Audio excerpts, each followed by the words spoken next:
Hi, Dr. David here, author of Lust, Men, and Meth, A Gay Men's Guide to Sex and Recovery. And one of the big concerns I've seen and heard from my clients in 30 years of treating meth addiction is, can someone who has been involved with chemsex, specifically with meth and other drugs that are involved with chemsex, have a good and satisfying sex life in sobriety? This is a question that is often right at the forefront of people's minds because it's so difficult at first. Meth, as I've said in other places, is such a bright, shiny, dopamine-releasing phenomenon that sex under the influence of meth becomes something that we can't really achieve in sobriety. We can't get those levels of dopamine without some kind of drug on board. And so in many cases, when we get sober, if we're a meth addict, for a period of time, we lose interest, our libido goes away, which is very disturbing, of course.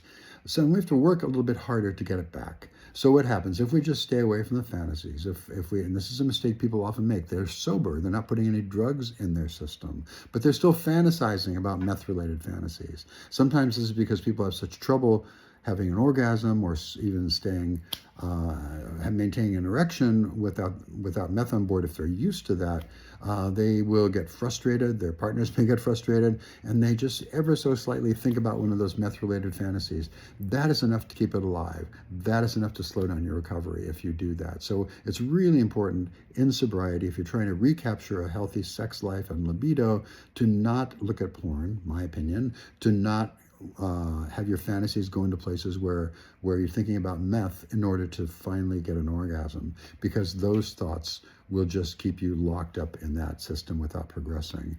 The thing to do, and I recommend, this is a hard thing for people to hear sometimes, I recommend a period of abstinence. If you get sober, think about 30, 60, 90 days of no sex, no porn, and just it gives your brain a chance to kind of reset a little bit and get back to getting used to getting aroused in a different way. After that, it's really important to understand the arousal tempo of these hot spots, these meth-related fantasies that it's going to go to automatically. You have to really consciously divert and distract your brain away from those fantasies toward other fantasies that aren't necessarily connected with drugs or addiction and aren't necessarily as extreme as perhaps they might have been under meth. This is a long and frustrating process. Bear with it. The other thing we have to do, and I'll talk about this in other places, is work with a therapist, because there may be issues where meth may be disinhibited because you had body issues, or you had a lot of inhibition, or you had sexual trauma. These are issues that are going to block your ability to have a normal and healthy sexual functioning unless you work them through. So I think it's really important to see a therapist and get help. There is help available. You just have to seek it out, have patience, and take care. Talk to you soon. Dr. David here, signing out. Bye-bye.